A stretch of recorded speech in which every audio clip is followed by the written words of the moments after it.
What is up, everybody, and welcome back to another episode of the F1 Gridlock podcast. My name is Nathan. Of course, I'm here every week. I'm here 24/7, pretty much.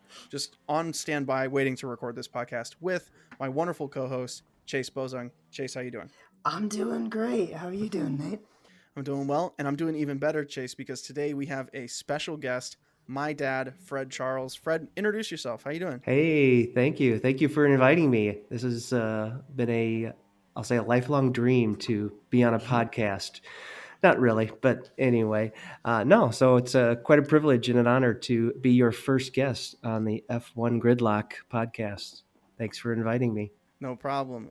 Ever since I started this podcast, and Chase, I think you can attest to this. I said, my dad has to get on this podcast. He'd love being on it. He'd love doing it.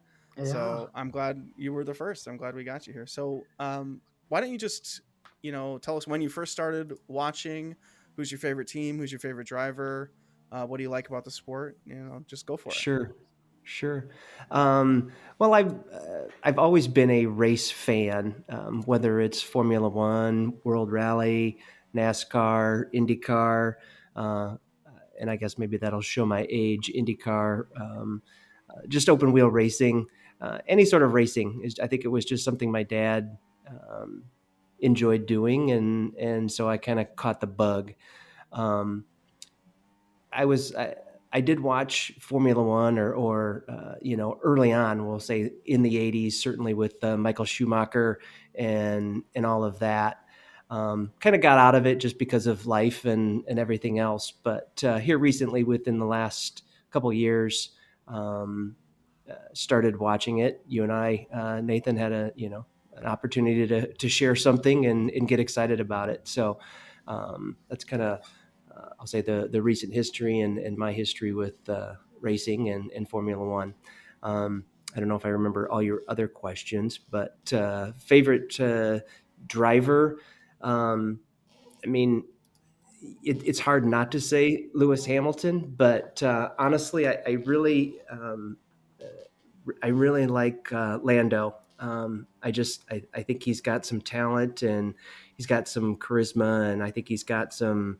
I think he's got what it takes to be, if he can stay in a good car and go from there. Like I said, it'll be interesting to see what he can do with his career. As far as team, maybe I'm the nostalgia and showing my age, but I guess I'd have to say Ferrari, just again because of the pedigree that is there.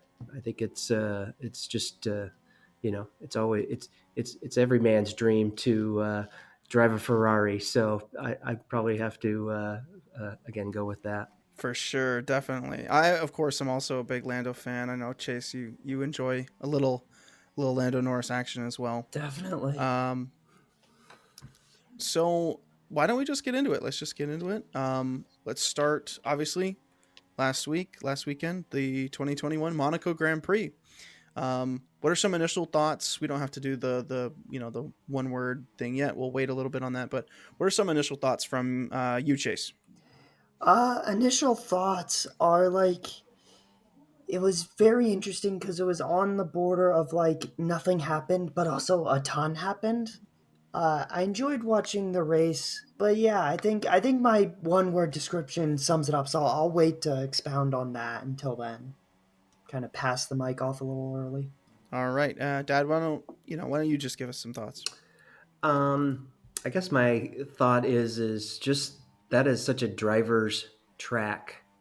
The streets and those guardrails, Armco barriers that are right there. It feels like that would be impossible to drive at the speeds and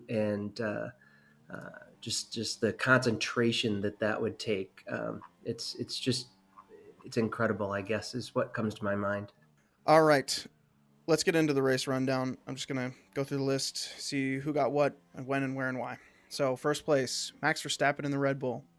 Second place, Carlos Sainz in the Ferrari. Third place, our boy Lando Norris in the McLaren. Fourth place, Sergio Perez in the Red Bull. Fifth place, Sebastian Vettel in the Aston Martin. Sixth place, Pierre Gasly in the AlphaTauri. Seventh place, Lewis Hamilton in the Mercedes. Eighth place, Lance Stroll in the Aston Martin. Ninth place, Esteban Ocon in the Alpine. 10th place, Antonio Giovinazzi in the Alfa Romeo. 11th place, Kimi Raikkonen in the Alfa Romeo. 12th place, Daniel Ricciardo in the second McLaren. 13th place, Fernando Alonso in the Alpine. 14th, George Russell in the Williams. 15th, Nicholas Latifi in the Williams. 16th, Yuki Tsunoda in the AlphaTauri. 17th, Nikita Mazepin in the Haas. 18th, Mick Schumacher in the second Haas. And two did not finish this today. Well, one did not start, one did not finish. Valtteri Bottas in the Mercedes and Charles Leclerc in the second Ferrari. So obviously the big one is Max Verstappen taking control, well, at least leading now the Drivers' Championships. This was a big one for him. Let's get into Chase, your one-word description. My one-word description, I went a little out of the box on this one. I didn't choose my thoughts for it. I chose what the drivers would be thinking. And it's a little weird, but I chose devastating. Because there's so many points during this race and before the race that the drivers could use to describe the race with the word devastating. We've got Valtteri's, we've got Leclerc, Hamilton. There are a couple things with Danny Rick. So I chose devastating because I felt like that summed it up for a lot of the racers in this race. It's a good word. I chose the word future. This race for me, and I was actually talking to Fred about this earlier in the week, but this to me, especially this like top five that we've got, Verstappen, Sainz, Norris, Perez, maybe not Vettel, but Gasly's right there. This like top five, top six is the future of Formula One. Lewis Hamilton's gone. Lewis Hamilton's retired. Sebastian Vettel, although he did get fifth, he's not going to be around for a lot longer.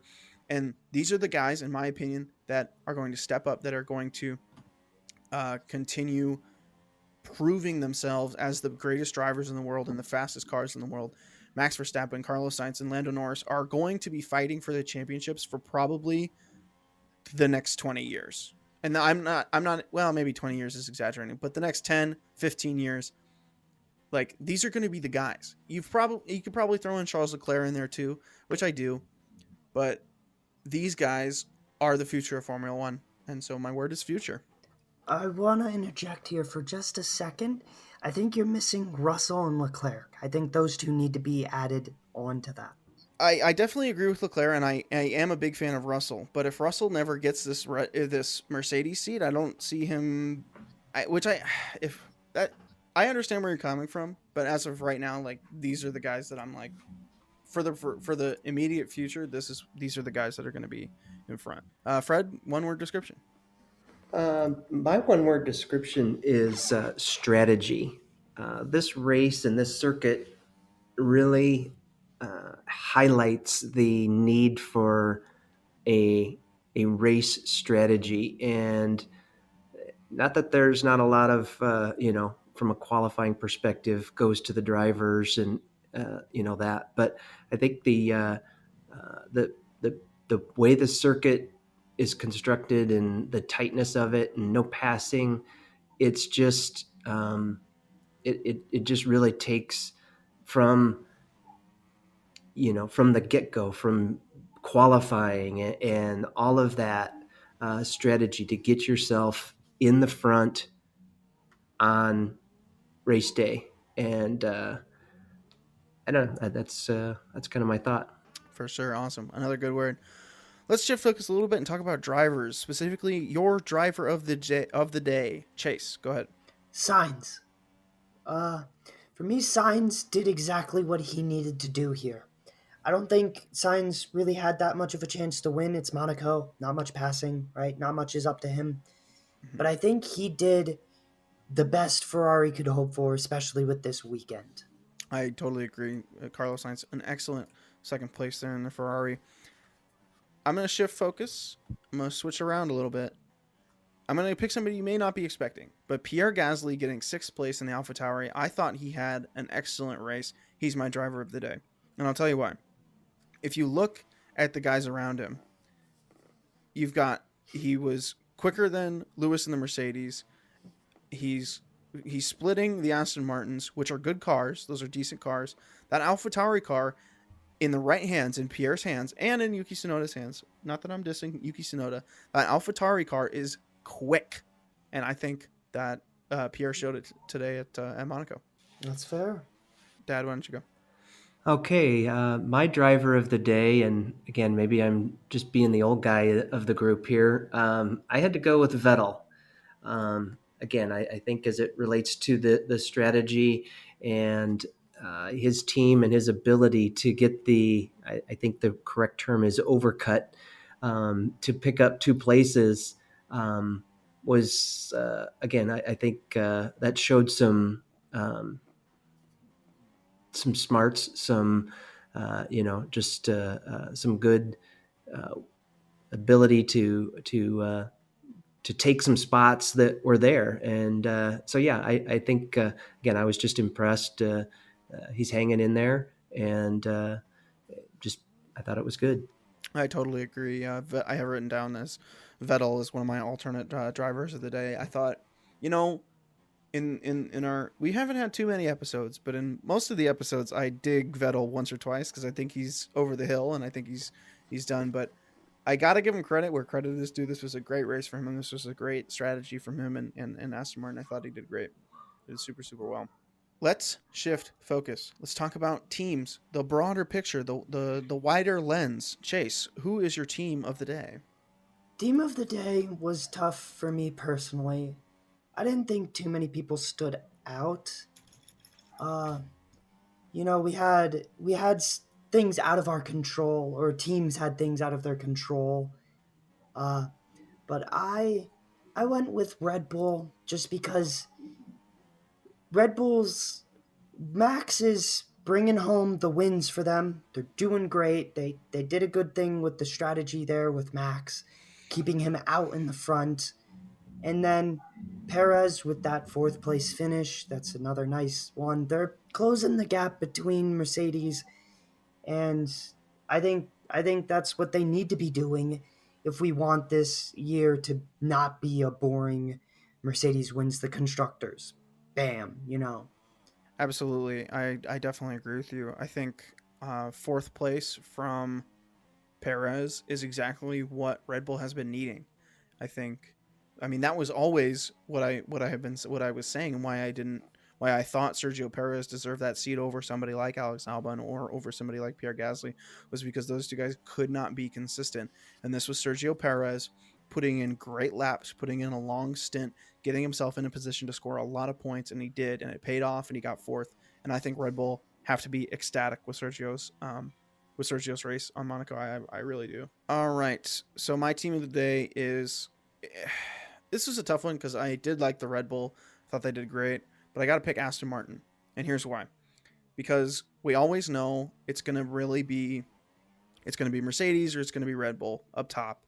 You know, one or two. One of those two teams is gonna get second and first, but that third place is up for grabs right now, and it's either gonna be McLaren, Ferrari, or Aston Martin because they're the team. They're. I mean, that Racing Point last year was quick.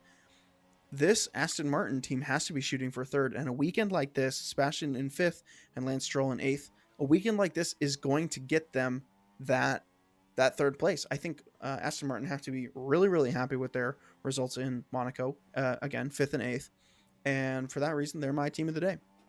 Dad, who's your team? Okay, team of the day. I had to go with Ferrari. Carlos Sainz was mentioned earlier. I think he really uh, showed what he's capable of in a good car, and Mm, I think this year is a year for Ferrari to come back.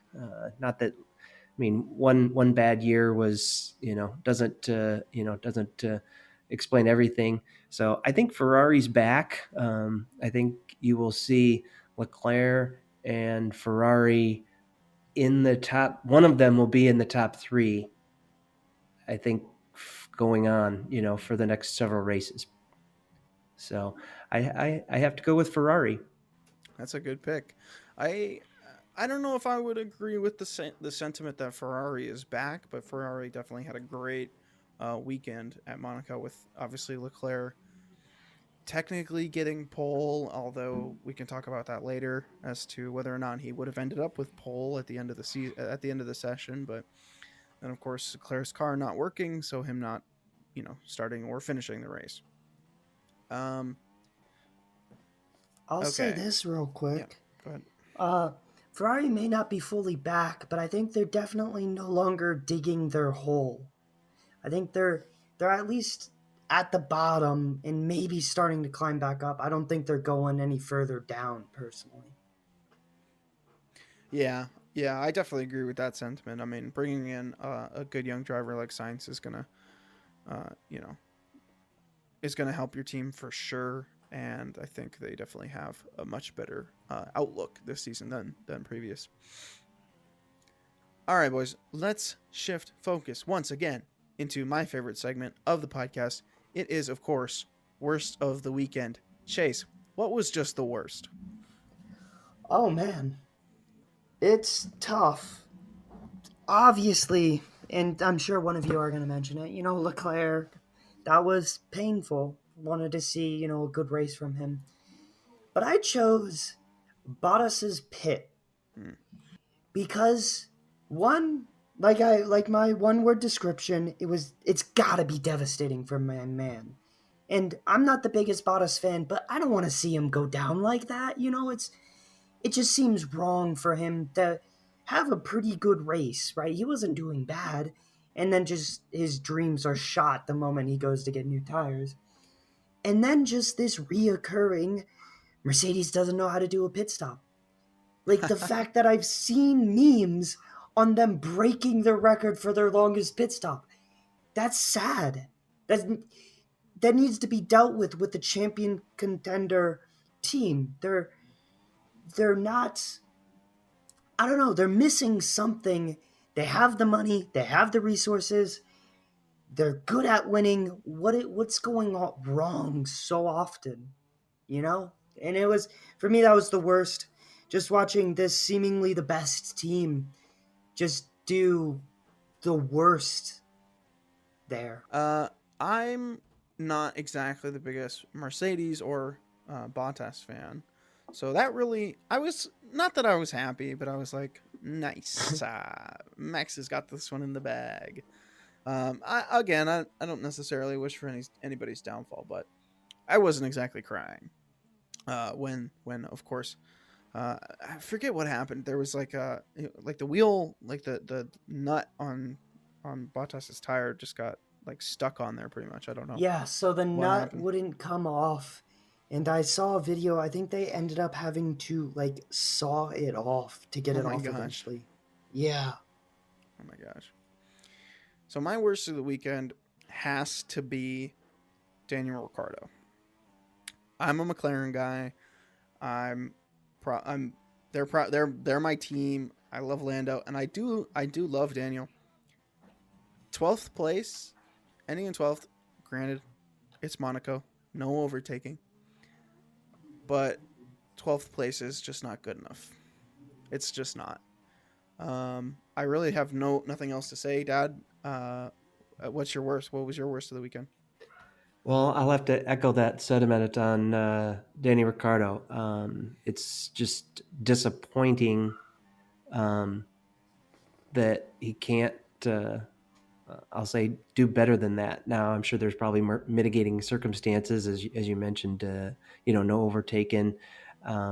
But it just seems to be a situation with whether it's um, let's see who else that's in a new seat. Alonso. Excuse me, I'll get it right. Um, and just and not Carlos Sainz. able to, I'll say do better than the person that they replaced from some extent, or even just their partner. It just it with Ricardo, it just felt very um, disappointing and um, just just hopefully that's not he can turn it around. But I just go back. I mean, he had a seat with Red Bull, and had he stayed there, he just seems to want to jump around. He's never happy wherever he's at, and he always finds a reason to, I'll say, bail on him, whether it's anyway. I just I'd like to see him, improve certainly. But again, I'm like you, a McLaren fan. I'd like to see it go well, but he's losing patience. I think, or I would like to think that. I mean, this sport is very unforgiving, so he's gonna have to figure it out. I agree. I actually want to stay on this. Let's stay on this topic. Let's talk a little bit more McLaren. Let's talk a little bit more Daniel Ricciardo. I got some I wrote down some discussion prompts as as I was watching the race. Some notes I took, and the big one, in my opinion, when it comes to Daniel Ricciardo, is how many more races does Daniel Ricciardo have like this before McLaren regrets signing him? Chase, what are your thoughts? Well, see, I agree with both of you that it's not good him being outside of points. But the one thing I do want to mention is he's been in points every other race. He had like 2 6th place finishes, like a 5th place finish, like a 7th place finish. I agree that like McLaren could regret if this stays the same, but I think currently I don't think McLaren has any regrets because he's not outside of points every single week. It's not like this reoccurring thing we see from him. You can tell he's slipping. He's definitely slipping. But I don't know if one bad place at Monaco where you can't do anything during the race to pass is something to hark about, something to say, Danny, Danny's out of here. Get him out of here. We don't like him anymore. I think they won't regret signing him. At least I wouldn't yet. Dad, what are your thoughts on this? As we mentioned, I just think that he is going to have to figure it out. I think that the team, they're not going to regret it right away. I mean, we're race 6 into 23, so maybe maybe I'm overreacting, but somebody of his caliber should be able to, I'll say, drive any car, and maybe I'm naive, but at that caliber and that talent, he should be able to be getting familiar, comfortable, and getting the car. So, as Chase said, yeah, I mean, he is scoring points, but the expectation, I think, was that he and Lando be a lot closer. And again, let's maybe not throw the baby out with the bathwater on one race, but we'll just have to see. I think here's my deal, and you kind of touched on it, Dad. But Daniel Ricciardo has been doing this for a long time. He's probably been doing this longer than Lando could even like drive a car, right? So for me, this is like, for me, this shows, one, how good Lando really is, and two, I feel like I say to myself every other week, I'm like, oh, like, Ricardo's not where he's supposed to be. Ricardo has not had a decent race yet that I've legitimately looked at his placing in qualifying or at the final Sunday, and I've been like, that is where Ricciardo should be. That was a good race from Daniel Ricciardo. It always seems like he's down too far. He's always seems like he's down too far from me. I will add real quick, Nate. Check out the quote I just sent you. Yeah, Maybe if you want to read why it don't you read it? aloud. Why don't you read it? All right, let me pull it back up. So this is a quote from Sainz. When you switch teams and cars, as soon as the conditions change, you don't know how the car is going to react. So you are always underdriving a bit. You don't want to make stupid mistakes, and you want to stay a bit below the limit of the car because you don't know how the car is going to react.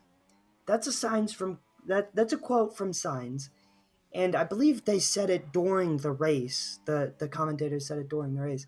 And that just kind of stuck with me because as much as yes, Daniel is a legendary racer when it comes to the amount of experience he has on someone like Lando, but if we look at it, Lando's started in a McLaren and stayed in a McLaren.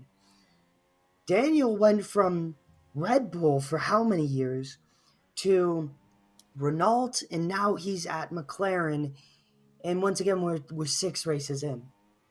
I maybe I'm being too prejudiced towards Daniel, but I think we're talking about super fast cars, completely different everything. They all have to build the cars from the ground up, and they don't have much time to race in them. It's not like Tuesday and Wednesday they get to go out in the car and race around the track and test it. I get where you're coming from, but again, this all goes back to Daniel's experience. He's driven different cars before. He knows how they all work. Yes, granted, he's not. You're right. He's not driving this same car every single day, but they're in simulators. I mean, they literally are in simulators almost every single day. These simulators are incredibly high tech. They move exactly how the actual car moves. Like, it's not like he has no experience in the car. They Yeah, do.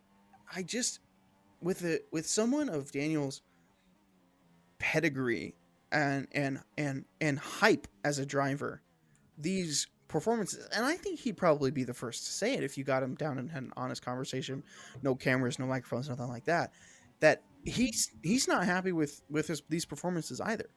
And for me, it's like if we don't see significant improvement, granted, again, yes, we're only 6 races in, but if we don't see a significant improvement, if Daniel isn't fighting for third, if he isn't fighting for podiums by the end of the season, I think McLaren is going to go, why didn't we fight harder to keep Sainz? Because I think Sainz is going to be doing that. I think he's going to be fighting for podiums every week, because I do think that Ferrari is getting quicker and quicker, and I think it's only going to keep improving as the season goes on.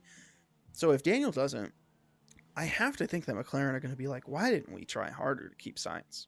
It will be interesting to see where we do end up after the at the end of the season. It'll be fun to look back and see where Danny lands, in terms of the drivers, and where Carlos, where Lando lands. I mean, it will be I think an exciting season to see where it goes. Absolutely. All right. This is too negative. It's throwing off my vibes. I don't like it. Let's talk about something good.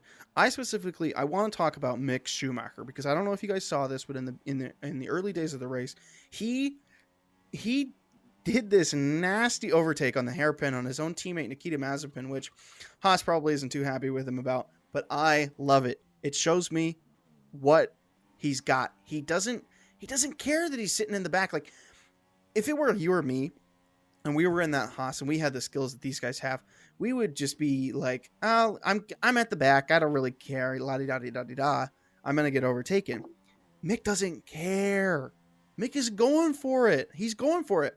So, with this little glimpse, and I think the commentators touched on it too, with this little glimpse of Mick Schumacher, do we legitimately think Mick has a shot of getting a better seat, of getting a car that's going to be? Does Mick have?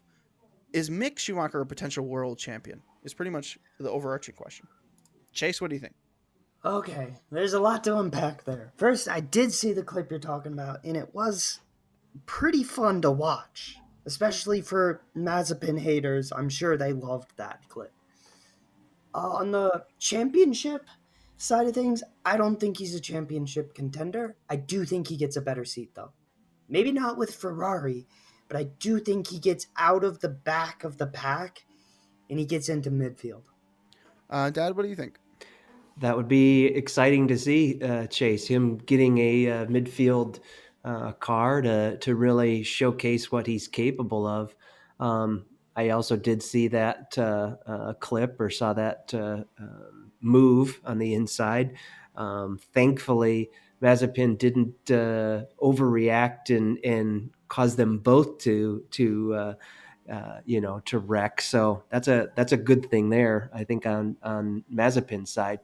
Um, it it it really, I think, from my perspective, I haven't, I'll say, followed his career to know whether how really good he is. I think that certainly time will tell, but I think, Nathan, I hear your enthusiasm for him similar to Sonoda. I mean, you like these guys that are willing to push it, willing to take a risk, and show what they're capable of. And from any team principal's perspective, they're looking at that. They're always looking to see who is, who has that edge, and if they see it in him, he will get a chance. He'll get a shot. So it will be fun to watch. Let's talk big picture right now. Okay, there's a lot of talk, and we hear it about different tracks. Different tracks obviously race a little bit differently. You've got tracks like Monaco, like Russia, and like Saudi Arabia, where it's really, really, really difficult to overtake somebody, which leads to the races not being as exciting as, say somewhere else, say Monaco or Monza, or these places with these long straights that have overtaking opportunities left, right, and center. So my question: should F1 change tracks like Monaco, specifically Monaco, because it's got such a long history, to make them more exciting to watch? Fred, what do you think? Well, I guess my first question, when you say change, are you saying eliminate them, or are you saying, hey, let's modify this course, this circuit a little bit to make it more overtake friendly?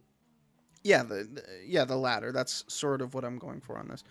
I mean, should they look at changing a historic track where the layout of it is generally unchanged from the very first race? It's changed a little bit with the new barriers and stuff like that, but the layout is generally the same. Should they look at changing it, maybe making it, adding another straight? Maybe I get it's a city track, so there's only so much they can do, but I'm sure if they looked at it, they could do something. Well, in Monaco, has got such a sort of cult following or prestige associated with it. Um, uh, I don't know. I mean, if they could make the race a little bit more exciting, I would like to see them try to improve and open up, get some more straights. The, but I'm sure there's risk and reward. The faster you go, uh, the chances of a major crash or something like that grows exponentially. So while I'd love to see it, honestly, I don't think you're going to see him change it. So we'll see. Chase, what do you think? I agree with Fred there. I don't think we're gonna see change if that is much of it, if at all. The one thing I will add in here is I don't know how much you two know about Formula One. I don't know, or Formula E, sorry. I don't know too much, but I do know that they race on a different Monaco. They Hmm. have a different track layouts on the subject, nay, on they can't change it too much. I don't know how much they can change it, but I know they do change it. Uh, so maybe they might want to look into that. I don't know how exciting that track is, and obviously it's designed for Formula E, presumably not F1. So I don't know. That's an interesting insight there. I actually did not know that they had a different Monaco track. Here is, and I'll lay it all out when it comes to Monaco. I think it, because of its history and because of its prestige, they should never, ever, ever change it. No matter how much people complain, there's that one race. that's like once every 5 years. That's just an absolute classic of a race. And it's because the track doesn't change, because these guys, at the end of their careers, they know it by heart. It's so iconic. They should never, ever change this track, no matter how much people complain.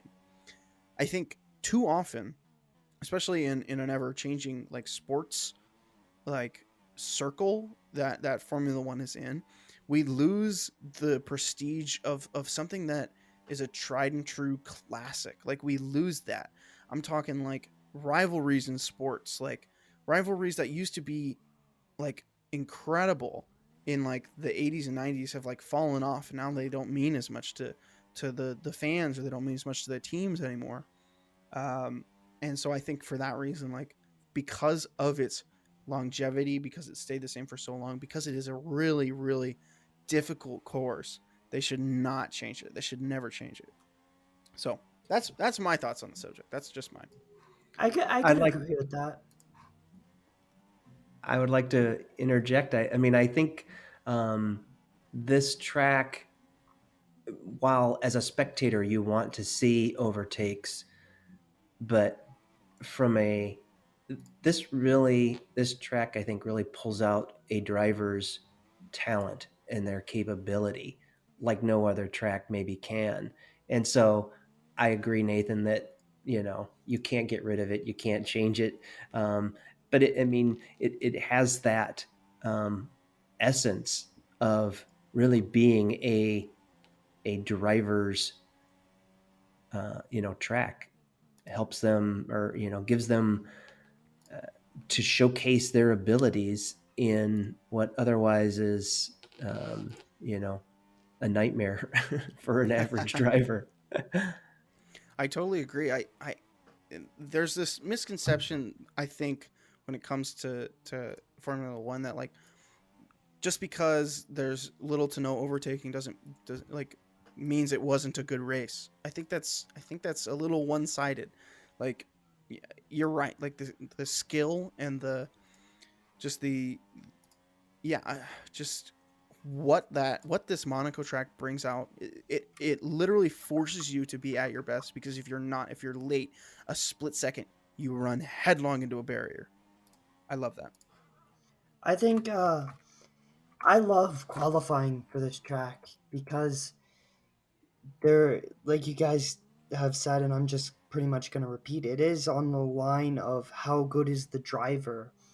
Like Nate said, a tiny mistake could cost them the entire thing, like we saw with Charles. One tiny mistake and he's out, you know?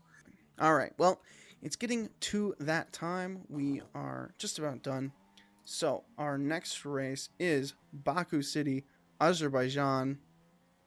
Let's get some podium predictions from you, Fred. Go ahead. All right. I I don't think Mercedes and either Valtteri or Hamilton are out yet. I think you're going to still see them at the top. So I'm going to have to go with Hamilton. Then I'm going to pull in Ferrari and Charles Leclerc, and then Max for third. Don't ask me why. I Okay. don't know. Well, we never do. This again, this is just predictions. Chase, what about you? I think it's I'm gonna go out on the limb here and say whatever's wrong with Hamilton's gonna keep it up in this race. I think it's gonna be Verstappen, Norris because of that McLaren, and then Bottas. Okay. I actually haven't really thought too much about my podium predictions, but I do think Max is going to win this race. I do think that we're going to see a a headstrong Leclerc. So I think he's going to get second. I think Max first, Leclerc second, and then I think Sergio Perez is going to get his consistent butt up into third place and get the podium. Two podiums there for Red Bull. So those are my predictions.